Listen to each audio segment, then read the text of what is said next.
Jarred Santos. I'm 32 years old. I boxed at 132 pounds, and my record was 20-5. 25? Yeah. And then what's up with the NCBA? Yeah. Oh, yeah. So I fought in the National Collegiate Boxing Association, which is like the college boxing circuit. So it's most of like military schools. So you got West Point, Air Force Academy, Coast Guard, Navy, and then you got a bunch of other schools like UNR that are involved in it. Fuck yeah, man. When did how old were you when you got into it? Into boxing, I want to say I was probably seventh or eighth grade was the first time going into a boxing club. Okay. Who was your first coach? Can you remember? Yeah, it was this guy. I don't know his last name. I can't remember it, but his name was Jackson. And they had a gym called Concrete Boxing, which was connected in the. It was called the Stadium when I was a little kid, but it's the gym in South Reno. I think it's called South Rack now. But there was a little boxing club in there, and it was connected to the Lions Den. Oh, really? Way back in the okay, day, yeah. okay. And so I was on the boxing side of it with these guys, Jackson and Kelly, and yeah, they were kind of the first people to introduce me to boxing in the sense of actually trying to do it. Yeah. How long did it take for you to like actually start to consider taking a fight for yourself? I mean, right away, I wanted to get into it. I thought it was a really cool thing. And then what happened was my uncle boxed for the University of Nevada, and he knew, and my dad, and my grandpa, they were both involved in a lot of boxing stuff back in the day. So they knew Mike Martino. And by the time I was around 15, 16, they talked to Mike, and Mike had allowed me to come up and start training with the UNR guys at that time. And from then, Mike, he didn't want me to have any fights up until I was competing for their program. So I would just train with them. And so I didn't have my first fight till I was about 18. 18? How long of training do you think from like first day to? First day ever to leading to that? Yeah. A lot. I mean, I went, from 8th grade, I was in the gym as much as like my parents, paid for the little lessons, right? And then that gym ended up leaving. I believe the guy who was training me, he actually passed away, and I believe it was from boxing. I believe he passed away in his pro debut. Really? Yeah, and so their gym kind of up and left, and so then I was kind of like, I just wanted to still do it right, and I didn't know where to go, so I ended up doing I went to Reno Academy of Combat for like 3 weeks, which introduced me to MMA, which I realized that wasn't really for me. Yeah. And then I was also training with another guy, came into the stadium at the time, and he was training Muay Thai, right? So I was learning that, and again, that wasn't for me. And then about 15 was when I started going to that UNR club, and then from there it was every day after school, Monday through Friday, and then I would stop during wrestling season to wrestle, and then come back every day after school, Monday through Friday. And then by the time I was in college, it turned into Monday through Saturday, and it was every day for sure. Damn. Do you know exactly what happened with your first coach and I don't pro debut? For my understanding, because I didn't get the full story on it, and I don't want to speak on it in the sense of like for sure what happened, but yeah, it was just head trauma, and he passed away either after the fight. I'm assuming after the fight, probably went to the hospital and passed away. I didn't get the full story on it. They were, that was it. Well, this is the thing, like, nobody understands like what we're actually doing here. Elbows, brain damage, whatever it may be. Muay Thai for myself, boxing. Man, to me, amateur boxing is safer than going and playing SYFL or Pop Warner football. Yeah. You know what I mean? Is there a reality that you can get hurt? Yeah. But I'm pretty religious. I think if it's your time to go, it's your time to go. You could be fucking walking down the street. You know what I mean? Yeah. So, but yeah, he was a huge influence on me at that age. I thought he was the coolest dude in the fucking world. And I feel bad because I can't even remember his last name. I just remember it was called Concrete Boxing, and it was Jackson and Kelly, and they were two super cool dudes. Yeah. And they definitely were a huge influence on me when I was at that age, for sure. Right. Yeah, I remember my first coach, man. He was a big influence on me. On that, is there anything that you can remember, like your first coach telling you, that kind of sticks with you till this day when you're coaching everybody here at Elite? For sure, man. There, not even so after training at that gym, and then when I went up to the UNR gym is when I met Greg Rice. And Greg Rice was just he was the epitome of how you should carry yourself in the ring and outside of the ring. I remember I went in there, I had long hair, told me go get a fucking haircut if I want to keep coming. Nice. And he was very adamant about no fighting outside of the gym. You got to get good grades. He didn't drink, I don't think. He was just such a straightforward guy. And, he would say things like, one thing I remember, somebody went up to him because they were having shin splints in their shin from skipping rope. And I remember they were explaining it to him. And he goes, well, do you think you need to go to the hospital? The kid said no. And he goes, then why the fuck are you telling me? And that mentality, that was like, I was like, okay, like that makes sense. Like we're going to go through pain or whatever, and it's not really anybody's business unless it's an actual injury, right? So everybody's walking around with their own injuries. I mean, it's the fight game, man. Yeah. How'd you deal with nerves leading up to your first fight, and like how did that evolve over time and experience? I was nervous, just as nervous for my first fight as I was my last fight. I think the biggest reality check, because growing up, I would see these college guys and I would think they were just fearless, right? And they were all so good at fighting. And I was like, I'm going to get as good as them, so I'm not scared to fight, right? And I realized real quickly that everybody's scared. That feeling's never going away. And it's what you do with that emotion. So, my first fight, I remember being in the dressing room and I was just like, what the fuck am I doing? I was like, why am I doing this? This sucks. I'm so fucking scared and I have all these expectations, right? And almost like I'm about to cry from adrenaline, and fight goes well. And then by the time of my last fight, it just, that fear turned into, this sucks, but now I'm mad at this motherfucker for making me nervous. Absolutely. So now I'm taking the nervous energy and I'm turning it into a weapon rather than being like, I'm so scared. It's, this motherfucker made me scared for 2 months thinking about him. Yep. So now I got to fucking treat him with the same fucking energy, Cut weight, injuries. Yeah, all the adversity you meet, and you just blame it all on your opponent, right? Yep. And you take that fear and turn it into essentially fuel to hurt them. Yeah. Well, it's weird. It's interesting for me. I get way too calm. Oh yeah, no, everybody's different, right? Everybody's different, right? And like, of course I'm scared. Of course there's the underlying basis of that, but it's like, I get way too calm, and I've had many coaches tell me like, everybody's different, it's a good thing, but then also a bad thing. So, as you know, with Muay Thai, like the first 2 rounds, especially in Thailand, like it's off of betting. For sure. And then you start to turn up the tempo, like 3rd, 4th round. But from what I've seen, Thailand or states-wise, it's like the people who can admit and just say like, yeah, I'm dog shit, scared. Like it's either I die in there or he dies in there. For whatever reason, they become like the best fighters. From what I've seen, like I don't consider myself one of the best, but yeah, it's definitely interesting. What was one of the most challenging fights that you had in your career that you can think of? Well, so there are probably 2 fights come to mind. I guess probably 3, and it's all like that whole boogeyman complex, right? So one fight I had with a kid from Lock Haven, and he cracked me pretty good the first time we fought, and I remember thinking, this fucker hits hard. It was hard enough to where I was uncomfortable with it, And I ended up stopping him in like the 2nd round, I think. I ended up stopping them, and then I had to fight him again at regionals. And I remember going into that thinking like, oh, this guy can possibly knock me out, right? And I was nervous, and but again, it's like that fear ended up benefiting me. I ended up stopping him the 2nd round in that fight.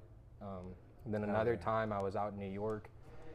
I was fighting a kid from Navy, and I felt pretty good after that fight. And then I was watching the fights after, and there was this cat, Tyler Payne from West Point, and I'm watching this little fucker in there, and he's good, he's like slick. He's in my head, he's way better than me, and I'm watching him piece this other kid up. And lo and behold, you know, we get back to Reno, and 2 months from then, I get told, oh, you're gonna fight this kid from West Point. And I go, what's his name? I go, Tyler Payne. I go, fuck, dude. You know, and again though, I ended up beating him, and we had a nice little war. And he was, that was one of the more fun, like, that was a fight where I felt like that was fucking boxing, man. Yeah. I felt like I just had a boxing match, you know what I mean? Yeah. And then the very last fight I had, bro, I was up at fucking hours before the weigh-ins, cutting weight with my coach Pat, wearing a sauna suit. And I just remember thinking, there's no way I'm gonna have energy to win this fight. And but that was the year I won nationals, so it worked out. But those are some of the adversity things for sure, and it all stems from fear. Yeah. You know, this fear of not being adequate, or this fear that this person's better than you. Yeah. You know. Yeah. Isn't it interesting when the odds are against you? It's like that's when the most crazy thing happens. Well, that's what I always, you know, I enjoyed the idea of fighting somebody that was better than me on paper, or that people expected me to lose, because there was less expectations. So all you can do is well. Yeah. It sucked going into a fight. Oh, you're gonna fuck this dude up, and you're just like, yeah, but he might fuck me up. Like, can you give me a little bit of fucking, you know? And then you got all this pressure, right? Yep. So the mental game of that is just super hard to navigate, for sure. Speaking of mental game and navigation, you're a father, right? Yeah. You're soon-to-be husband. What's the biggest comparison from coaching and parenting for you, and how do you apply that discipline as a boxer and coach as a father? You know, Pat Jefferson, he's who I consider, you know, probably one of the biggest influences on boxing in the ring, and then just living outside the ring. He's been other than my own father, he's been like a second father figure to me. And what Pat showed me was this level of coaching where we were, you know, obviously business, it was intense, but he had this thing where it was like I felt love from him. Yeah. And I felt a lot of compassion for him. And I felt like if I lost, we lost, right? Yeah. And to be able to take that energy, to be stern with, because I have 2 sons, right? Mm-hmm. To be able to where I can raise them in an environment where I'm teaching them how to be assertive, teaching them how to be a man, but then at the same time still portraying that there's love, there's acceptance, even if you fail, right? Yeah. I'm still there. Because I remember thinking, if I lose a fight, Pat's just going to go to some other kid and think that that kid's better. And, I lost fights, and he never once, it was like we lost, you know? And that type of energy, I hope to carry towards being a father to my children. And even as a partner, you know, I'm not the easiest person to get along with, but I would like to think that Tara, my fiance, knows that no matter how bad it is, it's coming out of a place of love. Yeah, absolutely. There's always going to be that door open, you know? We're all intense, man, in this industry, you know, one way or another. What advice would you give someone, you know, starting off a boxing lifestyle, especially in, you know, 25? It's simple, man. Don't chase any pleasure. There's nothing in this is supposed to feel good. So the days that you don't want to be in here are the days that you need to be in here, and it's not supposed to be fun. Yeah. You know, it's fun to get your hand raised, but everything else is supposed to be work. Yeah. And don't chase the pleasure in it. Chase the discipline in it. Yeah. Delayed gratification. Yeah. Yeah. Yeah. What's your opinion on trainers, you know, coaching fighters without ring experience? There's some that do well, others not so well.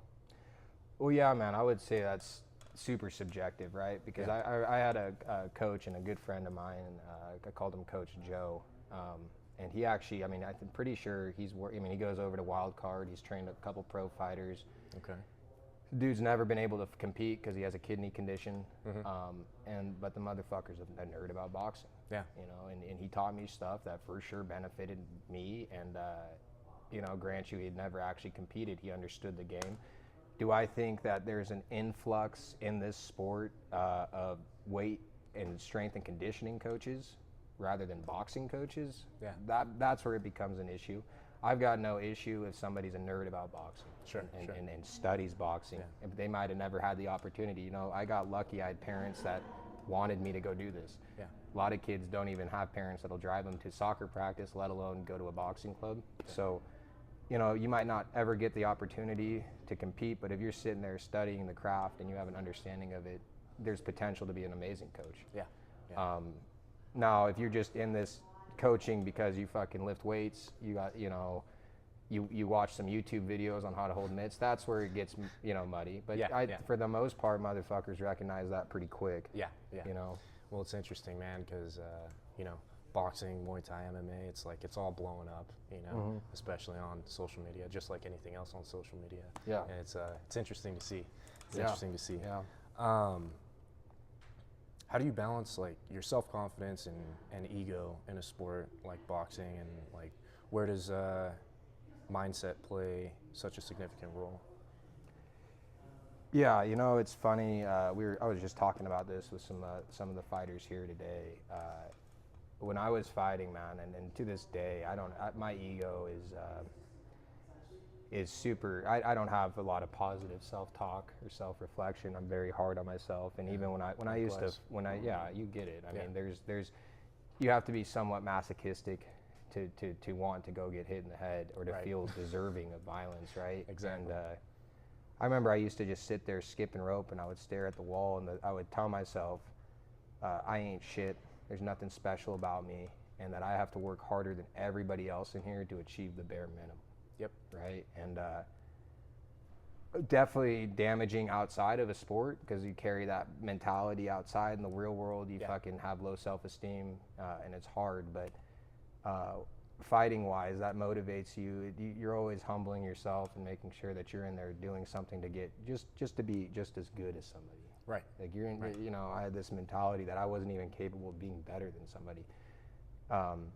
When I started fighting, I hadn't done good in any sport. I sucked at wrestling. I would get smoked at wrestling, but I did it. You know, I enjoyed the people that I did it with. Yeah, yeah. And I wasn't good at any other sport. You know, and I remember I won my first fight, and I thought, wow, okay, like I was almost like, okay, it's over. You proved to yourself you could do something, right?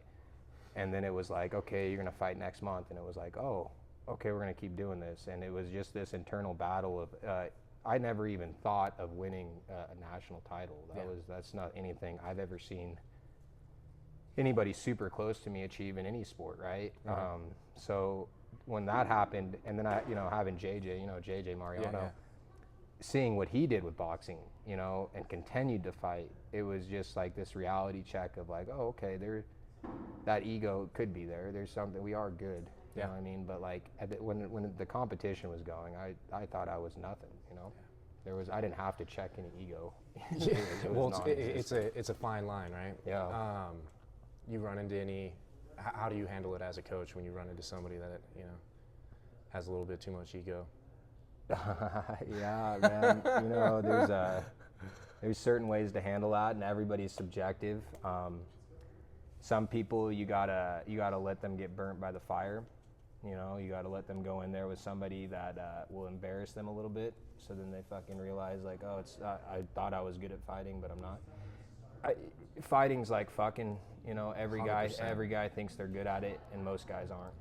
100%. Right?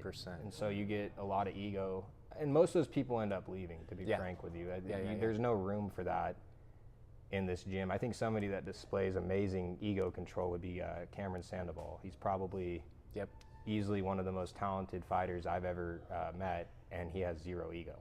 100%. He's willing. He could go to a karate gym. He'll fight anyone too. And for sure. And he'll take information from anybody. Yeah. If it's useful to him. And that's being a real martial artist. If you want to look at it that way, is you're able to take in information and not hold an ego to it. But yeah, with members like that or kids like that, they kind of whittle themselves out, or or it goes away because they get beat up a couple times and they go, well, I want to beat this guy up. How do I do that? Right? Take a couple steps back and actually listen to coach, right? Yeah. How often do you see addiction and vices in the sport, and do you think it's influenced by like our 24-hour lifestyle of a city, or what do you think about that, man? Because, I mean, pretty much in MMA, Muay Thai, boxing, whatever it is. Even football, you know? Yeah, I mean, I'm sure there's somebody that can psychoanalyze something and say that people that chase these high adrenaline sports might be more prone to addiction, or somebody that's willing to practice a jab for 8 hours probably has addictive tendencies, right? But to me, man, it all falls onto accountability. I hear a lot of people, you know, this city's bad. You can go get fucked up. You can go buy drugs, whatever. It's like, well, you're a man, aren't you? Yeah, You know, that grown-ass fucking man. decision, Yep. right? So I try to not have the idea that because the environment we're in will make it more difficult for somebody to do something. It's kind of falls on what you want to do, right? Yeah. Falls on the person itself. And that goes back to that one thing I said: don't chase pleasure. Yeah. You know, if you want to be a fighter, you probably should you clean your room, right? Make sure that you don't have fucking vices, right? Because this needs to become your vice. There's no room for fucking getting drunk every night and doing this. Now, are there people that fucking do that and make it work? Yeah, I can't speak on that. I know for myself personally is when I was fighting, I wasn't drinking, I wasn't smoking. You know, obviously we're all human and we have lapses and things, but Sure. you know, for fights, you got to be the best state of mind physically and mentally. Did you ever see anyone like fall into, like in your career and even right now, like did you see anyone fall into a destructive path or? I mean, outside of boxing, I had tons of friends that are, you know, addicts or went through whatever demons they needed to battle. And I mean, I think that's just normal in life. I think people, again, we're back to chasing pleasure, and that, you know, nobody's above that, right? Yeah. So, but from like a standpoint, most of the people that I've seen that were fighters or still fighting, I haven't seen anything really pull them into that dark depths that I've seen normal people or people that don't do these things fall into. Yeah, homeless people downtown. Yeah. So you trained Muay Thai fighter like me, you've trained, you know, Pablo, right? MMA fighter. You just spoke of Cam. What is the biggest difference you see with MMA fighters, boxers, and like kickboxers and Muay Thai fighters with their footwork, angles, offensive and defensive? You know, that's all kind of all in one question there for you, but. You know, the reality check for boxers is that, wow, man, we would get fucked up in an anything goes fight. So that's a reality check for most people. People start boxing and they think, oh, I can fight anybody. It's like, no, there's other skill sets that completely fucking are going to make it very difficult for you to do any of what you're doing in here, right? Sure. But then on the other side point, I do notice that when people are limited to just their hands, a lot of factors change, man. From the way that I'll slip a punch, you know, I'm not going to slip a certain amount of depth if I'm fighting in MMA, right? Because there's knees and kicks. Yeah. The fluidity, I think, is a huge thing. I feel like boxers have a lot more fluidity in their combinations and the way they move their weight. Yeah. Compared to MMA and Muay Thai is very much more very blocked. Well, we've talked about this before. It's like marching. Yeah. You said that like Muay Thai is more like a marching type of rhythm. 100%, right? Boxing is. It's like dancing, more of like it's just more fluid is the way I would describe it, right? Because I've seen a lot of MMA guys spar boxers, and where the MMA guys are limited to just boxing, right? Right. And it's just it's a lot more. The MMA guy is a lot more brash, right? The boxer's a lot more smooth. And I think a lot of that is in MMA and Muay Thai. I feel like with the striking, it's really power orientated, right? You're throwing that jab as hard as you fucking can, right? Yep. Boxing, it's like you're fucking picking which punch to drive in, right? And you're setting shit up differently. So there's just the whole fluidity of it changes. And if you watch a boxing match and watch a Muay Thai match, right? Boxing, you motherfuckers circling all over the place. Yep. Muay Thai, they're just right here in the center, right? And then you add wrestling into the fucking picture and jiu-jitsu, the striking, it completely changes, right? Yeah. You know what I mean? Yeah. I can't sit there and throw a jab and put all that weight on that front foot if you can kick me. Yeah.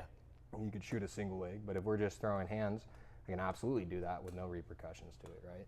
So the whole the weight shift and fluidity just completely changes, I think. Yeah.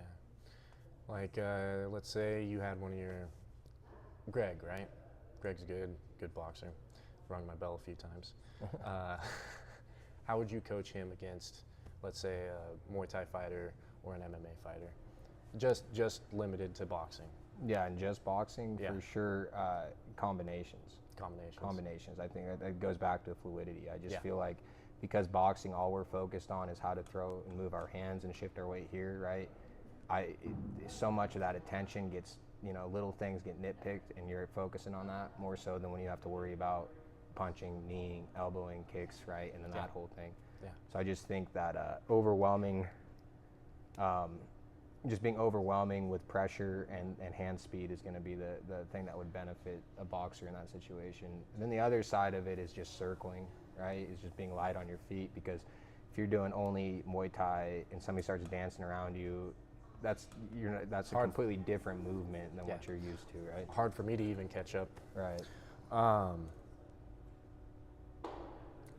Personal question, actually. When you were growing up and you jumped over to rack or did wrestling and whatnot, what was like the biggest thing for you that kind of stepped out of your mind that was like, you know what, no, I want to just box? Like what was the turn on of boxing, and what was the turn off of MMA? I know what MMA is for me, obviously, but just personally for yourself.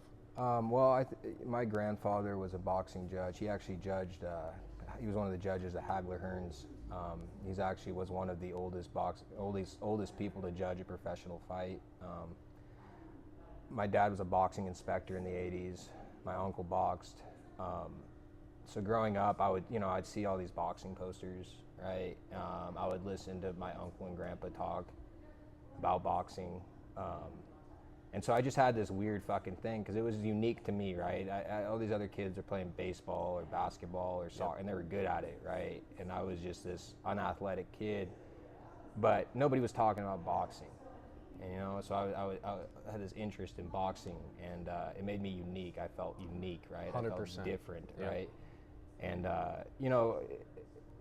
and then wrestling, when I wrestled in high school, it was just a reality check, motherfucker. You're not going to be an MMA fighter.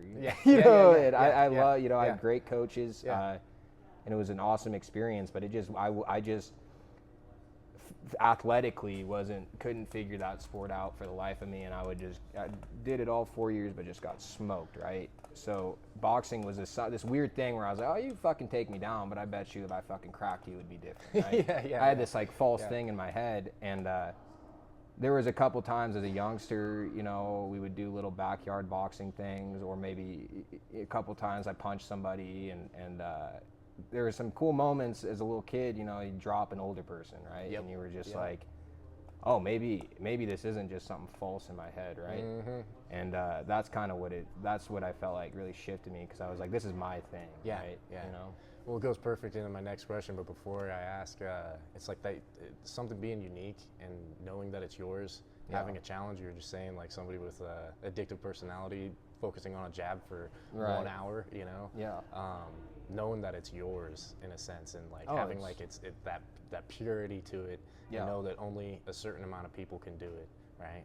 It becomes your identity, right? Yeah. That's awesome, man.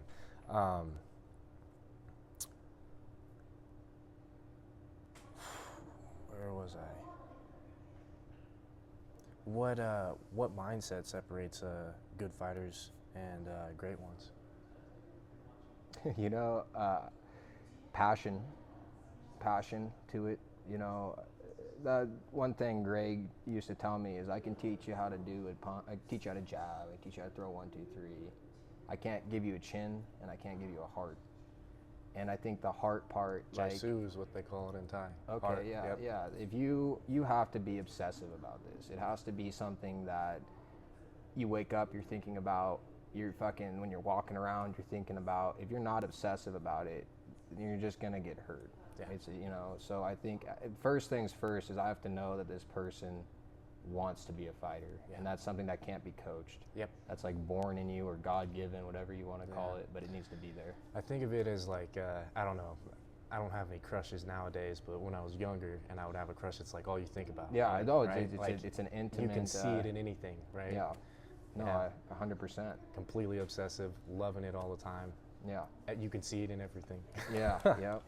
How would you describe the combat sports community in Reno, and especially like as many amateurs? It's pretty common for many amateurs to leave right when they get when they take that next step, for sure. Take that next step into being a professional, taking their pro debut, whatever it may be.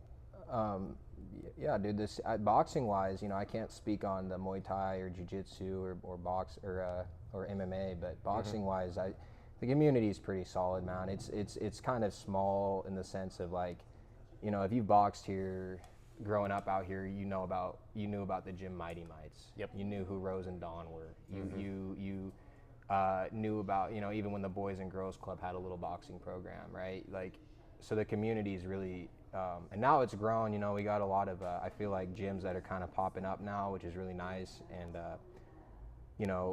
there's a lot of communication amongst gyms, which is cool. I Redirect, their boxing club's phenomenal, and they reach out to us and invite us to things. And you got Chapitos. If you're from Reno and you're involved in the boxing community, you know about Oscar. Yeah, Oscar's Yep. a killer, man. I mean, and you got the Arce brothers. There's a lot of good coaching out here. It's just Reno's a small town, right? And I think when these guys, like JJ, for example, he had to leave Reno because there was nobody for him to work with. Yeah. The sparring wasn't here, and that's what people run into, is just lack of sparring at a certain point. There you go. And that's why I think most of these guys have to go somewhere else. Yep. Yeah. Okay. You're talking about, how important it is for you, just being a boxer, your identity when you're younger coming up. For American culture, how important is boxing? Because some people say boxing's dead, right? Like, I've heard that way too many times when I truly don't agree with it. What's your opinion and take on that? I think boxing's huge on the sense of it being like a very, you look at traditional dad and son thing, I'm going to teach you how to throw a punch, son. What is he going to, he's going to pull out a pair of old ass boxing gloves that were his grandfather's or his, you know what I mean? And that's something that is never going to go away, and I hope it continues because, if you think about it traditionally, before MMA got big, out in the States, we had boxing and wrestling. If you did one of those sports, you were probably a tough motherfucker, right? Now MMA has exploded, right? Muay Thai is getting way more popular, right? Jiu-Jitsu that's now turned into what everybody's doing, right? Yep. So those sports have definitely become Number one cult. Yeah, they're fucking becoming a part of the culture out here. But I think there's a special place of boxing where there's always going to be, these are my granddad's gloves. Yeah. He taught me how to throw a jab after I got beat up at recess. Right? Yeah. And I think that culture is going to be here forever.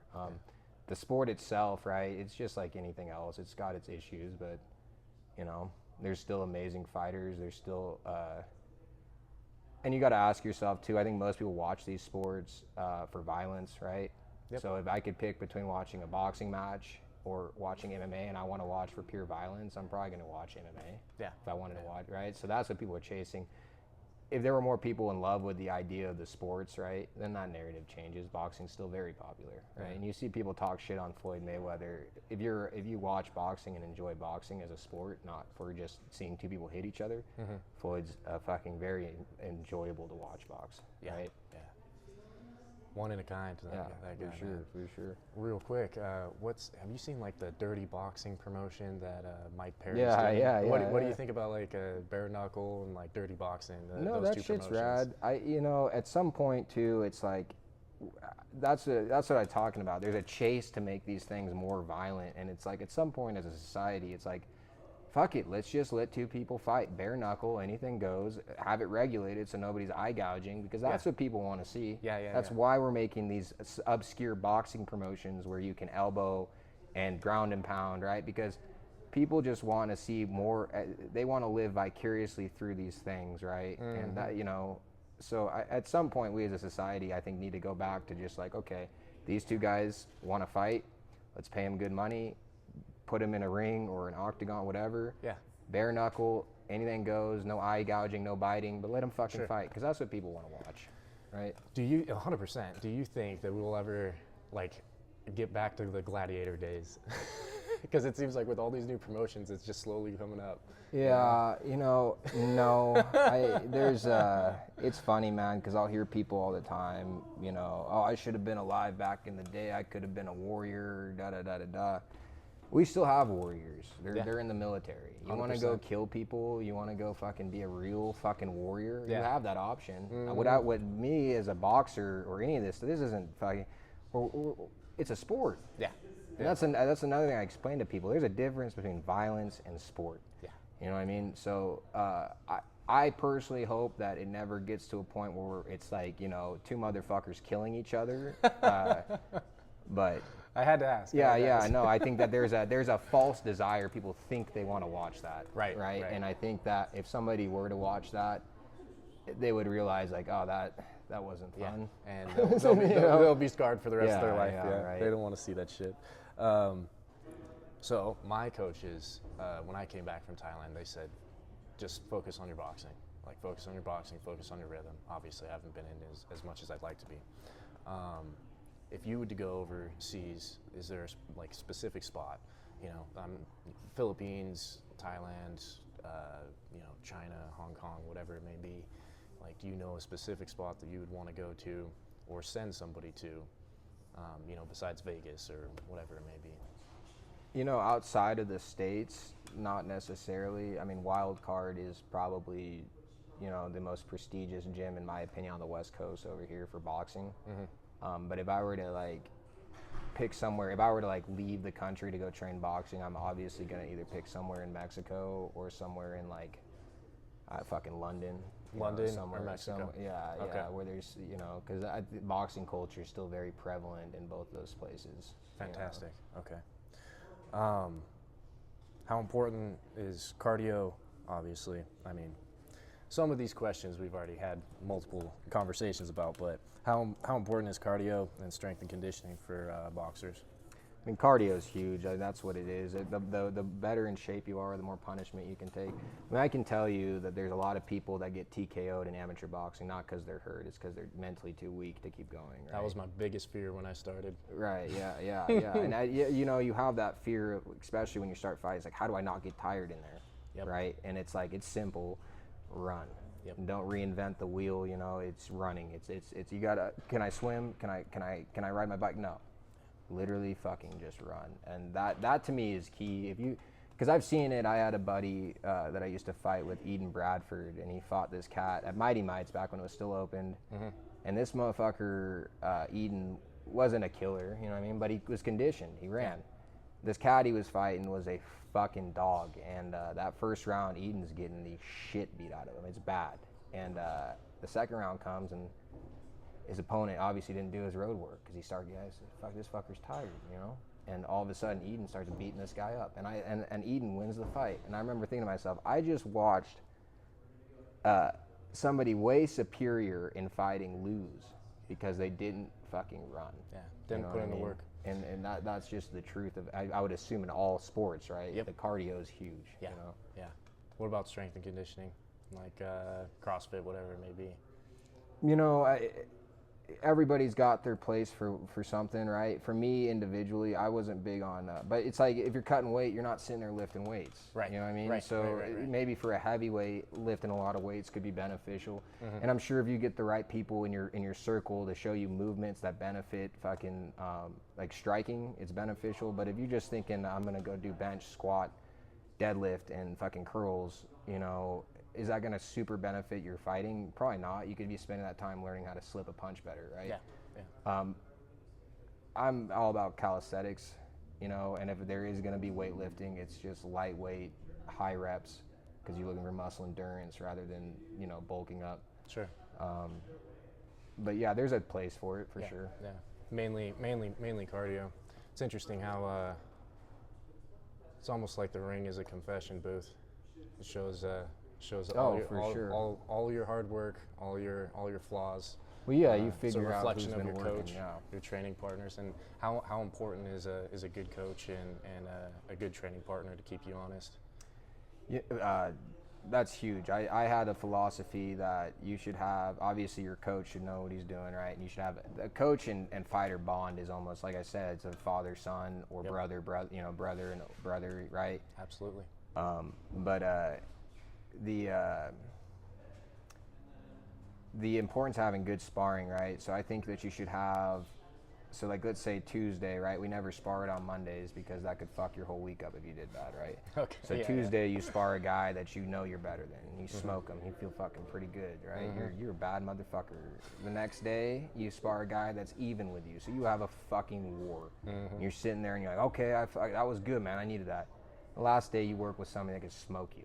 Yeah. You get the shit beat out of you, and you realize like I'm not that good, and then you just redo that cycle constantly. So I think in a perfect world, you have 3 sparring partners, one beneath you, one even, one substantially better than you. And you go through all those ranges, right? Couldn't have said it better, man. Wow.